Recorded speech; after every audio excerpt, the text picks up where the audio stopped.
Hey guys, welcome back to my YouTube channel on Brain Wizard. आज के हमारे video का टॉपिक है difference between flow chart and algorithm. हमने flow chart और एल्गोरिथम दोनों पे बेसिक सेपरेट एक वीडियो तो बना दिया है, बट बहुत सारे स्टूडेंट का डाउट रहता है difference between flow chart and algorithm.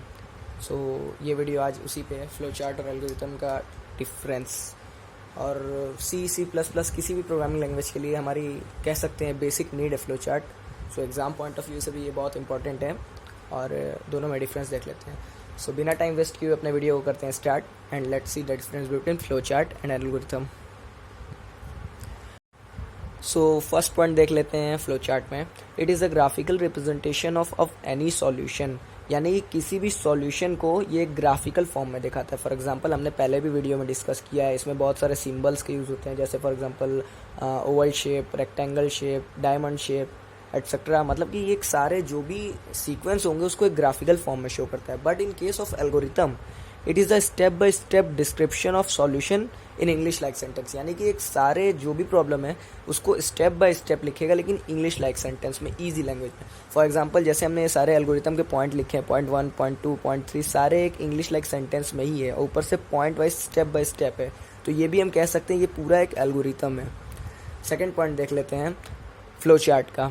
Flow chart is use to design name, symbol और नोटेशन। हाँ, ये चीज़ मतलब कि फ्लो चार्ट जो भी है ये एक सिंबल और नोटेशन के थ्रू डिज़ाइन करता है पूरे फ्लो चार्ट को। But in case of algorithm is use to write simple English language. हाँ, algorithm simple English like language में ये सारे सब कुछ मतलब स्टेप बाय स्टेप सीक्वेंस को दिखाता है। फॉर एग्जांपल मैंने अभी ही बताया, ये जो सारे लिखे हुए हैं ये सब कुछ इंग्लिश लाइक सेंटेंस में, ऊपर से स्टेप बाय स्टेप में है, तो हम कह सकते हैं ये पूरा एक एल्गोरिथम है। ये एल्गोरिथम के पॉइंट्स भी एक एल्गोरिथम है, स्टेप बाय स्टेप सीक्वेंस में। But in case of flow chart, अगर हम लोग को फ्लो चार्ट में अगर बताना है तो हम लोग को सिंबल्स और ग्राफिकल रिप्रेजेंटेशन को ही दिखाना होगा, तो ही हम उससे फ्लो चार्ट बोलेंगे। पॉइंट नंबर 3 देख लेते हैं।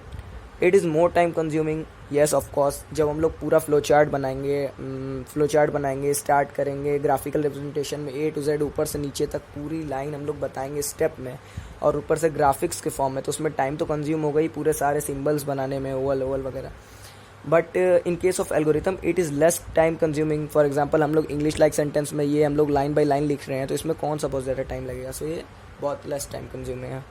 Point number 4, difficult to modify. Obviously जब हम लोग ग्राफिकल रिप्रेजेंटेशन में सब कुछ ग्राफिकल रिप्रेजेंटेशन में पूरा प्रोग्राम बनाएंगे, तो उसमें बहुत सारे सिंबल्स वगैरह बनाएंगे, उसमें टाइम लगेगा। उसके बाद उसको अगर मॉडिफाई करना होगा तो सिंबल्स वगैरह को मॉडिफाई करना बहुत मुश्किल है, मेरा उसको मतलब कि फिर से रीड्रॉ करना पड़ेगा।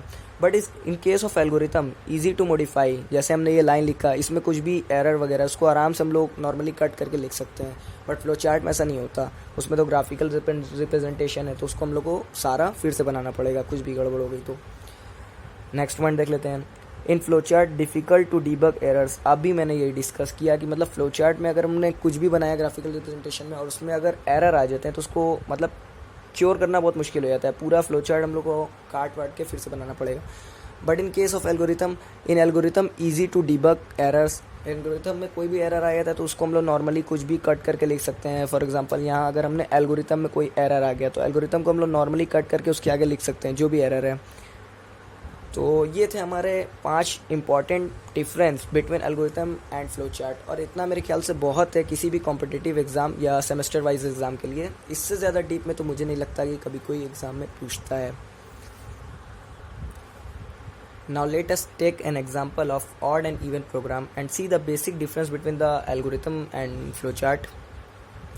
So मैंने एक ऑड एंड इवन प्रोग्राम बनाया है, जैसे कि आप देख सकते हैं, और उसी को मैंने सेम प्रोग्राम को फ्लो चार्ट में और एल्गोरिथम दोनों में लिखा हुआ है, और देखते हैं कि उसमें डिफरेंस क्या आता है।